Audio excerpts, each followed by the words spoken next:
Hello, dear viewers, and welcome back to Royal Style, your dedicated channel for uncovering the subtle messages and grand narratives woven into the fabric of the British monarchy.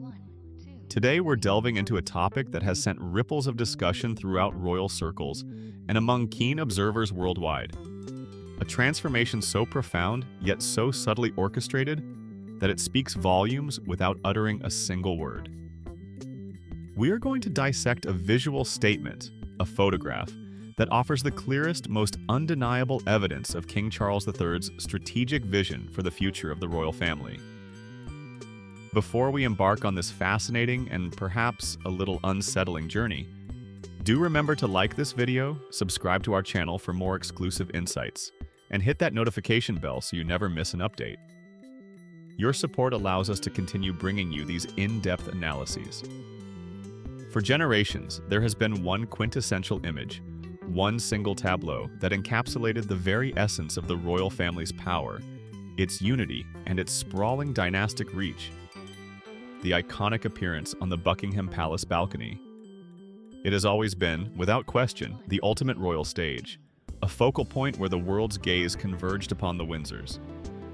This majestic architectural feature, an enduring symbol of the monarchy itself, has witnessed countless historic moments, jubilant celebrations, solemn commemorations, and the sheer delight of a family presenting itself to its people. Now, I want you to cast your minds back, or perhaps even bring up an image on your screen, to a photograph from, let's say, 10 or 12 years ago. Picture that vast expanse of the balcony teeming with faces, a vibrant tapestry of blue bloods, from the reigning monarch to the youngest great-grandchildren. It was a picture of inclusion, of a grand, extended family, a living testament to the continuity and breadth of the House of Windsor. A veritable sea of faces filled with cousins, grandchildren, and a wide array of extended relatives, each playing their part, however minor, in the grand spectacle. It conveyed a sense of stability, of tradition, and an almost comforting inclusiveness. Now, I urge you to contrast that image with a more recent one, specifically the one from King Charles III's first trooping the color as monarch, or indeed the celebratory moments of his coronation. Take a good, long look. What do you observe?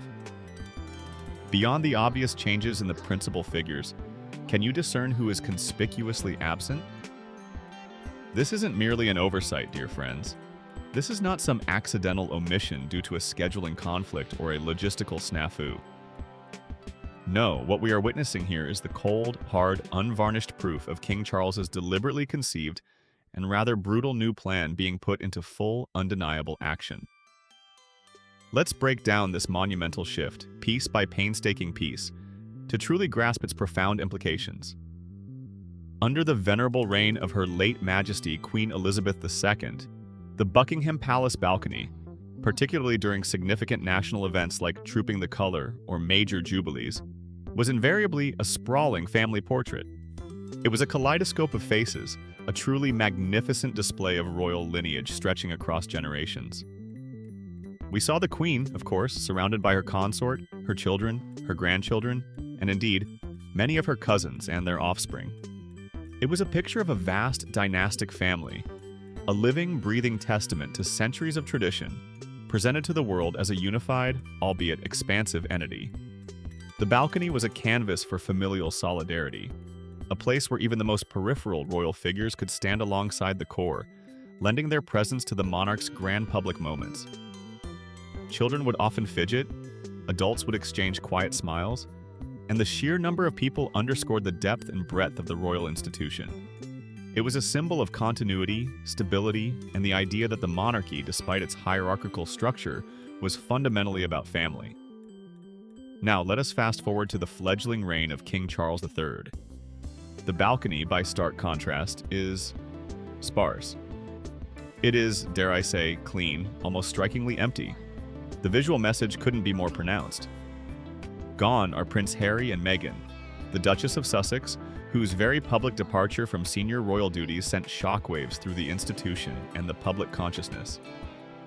Gone is Prince Andrew, whose personal controversies led to his significant retreat from public life.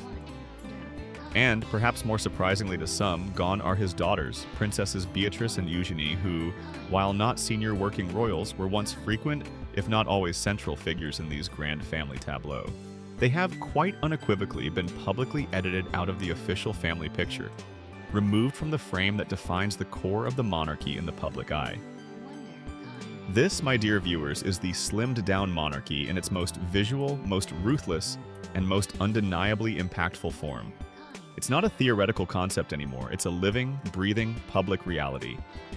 And now let us direct our attention to the individuals who remain on that now pristine balcony. The transformation is striking. It is no longer a sprawling family party, a joyous, somewhat informal gathering of relatives.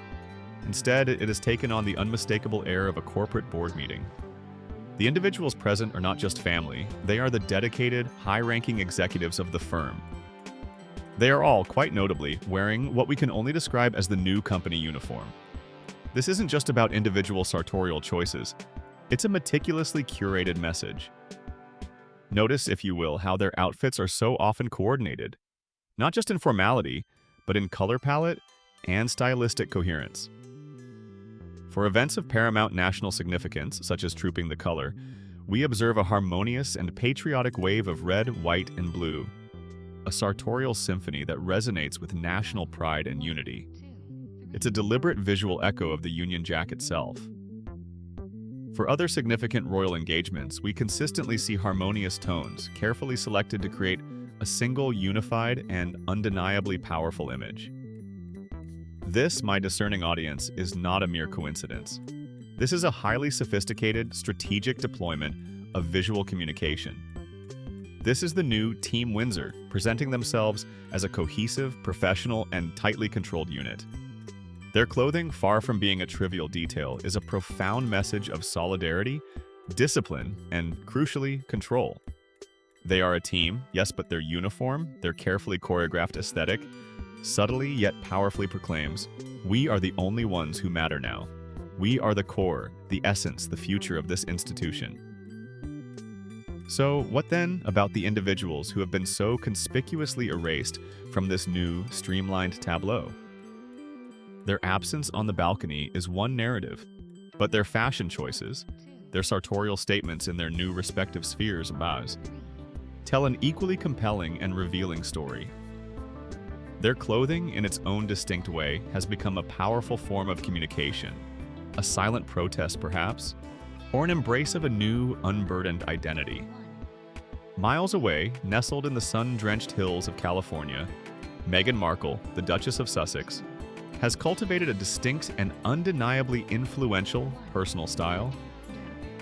Her wardrobe is a stark departure from the more traditional, often conservative royal dress code she once adhered to. She now gravitates towards sleek, undeniably sophisticated Hollywood power player outfits. Think sharp, chic pantsuits, often from renowned international designer brands, paired with elegant blouses and minimalist accessories. It's a style that positively screams financial and personal independence, a bold declaration of autonomy from the dusty, often restrictive royal rulebook she so famously left behind. Her fashion is not just about aesthetics, it's a declaration of a new chapter, a testament to her agency and her ability to forge her own path, unconstrained by the dictates of palace protocol. It speaks of ambition, of modernity, and of a deliberate dissociation from the traditional trappings of royal life. Closer to home, but equally liberated from the dictates of the Team Windsor uniform, Princesses Beatrice and Eugenie continue to dress like stylish, modern women, embracing contemporary trends and showcasing their individual personalities. However, they do so now without the pervasive pressure of adhering to a coordinated royal uniform or conforming to the strictures of formal royal engagements that define the working members of the family. Their fashion, once occasionally scrutinized for its adherence, or perceived lack thereof, to royal expectations, is now unapologetically personal rather than political. They can choose garments that truly reflect their individual tastes, their personal comfort, and their evolving roles as successful individuals in their own right, without the added burden of representing the firm through every stitch and seam. It is, in essence, the fashion code of the exiled, a quiet assertion of self in the absence of a collective identity. Therefore, dear viewers, do not be deceived by the apparent simplicity of a single photograph. That balcony tableau, with its deliberate inclusions and even more deliberate exclusions, is arguably the most important royal statement of the year, if not of this nascent reign. King Charles III is not merely making aesthetic choices. He is using the powerful tools of fashion and public appearances with the precision and unwavering intent of a surgeon's scalpel. He is, quite ruthlessly and without apparent hesitation, cutting away the parts of the extended family he deems unnecessary, problematic, or quite simply not integral to his meticulously conceived core business plan for the monarchy. This is a profoundly significant move laden with historical echoes and future implications. He is publicly, unequivocally, and visually presenting his vision of a smaller, a more controlled, and in his eyes, a more efficient monarchy. This isn't just about reducing numbers, it's about redefining the very essence of what it means to be a working royal in the 21st century.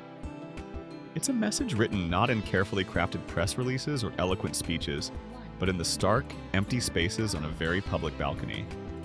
It signifies a profound shift from a grand, inclusive family institution to a streamlined, focused, and perhaps more austere corporate entity.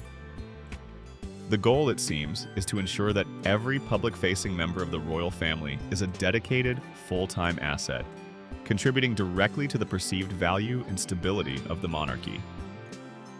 This strategic pruning, while perhaps seen as necessary by some for the long-term survival and relevance of the institution, undoubtedly carries a significant emotional weight and raises questions about familial bonds versus institutional demands. It's a bold gamble, a clear declaration of intent from a monarch determined to shape the future of his ancient house. The image is clear. Only those deemed essential for the core functions of the monarchy will stand at its forefront. What are your thoughts on this new, undeniably smaller, and remarkably streamlined monarchy? Do you perceive it as a smart, pragmatic move, essential for the modern era and the monarchy's enduring relevance? Or do you see it as a brutal, perhaps even cold family betrayal, sacrificing personal relationships for the sake of institutional efficiency? This is a discussion that requires careful consideration, and I am eager to hear your perspectives. Please share your insights, your theories, and your feelings in the comments section below. Your engagement enriches our community and fuels these important conversations. Don't forget to like this video, subscribe to Royal Style for more secrets hidden in plain sight, and join us for our next deep dive into the fascinating world of royal narratives. Thank you for watching, and until next time, keep your eyes open for the messages that lie beneath the surface.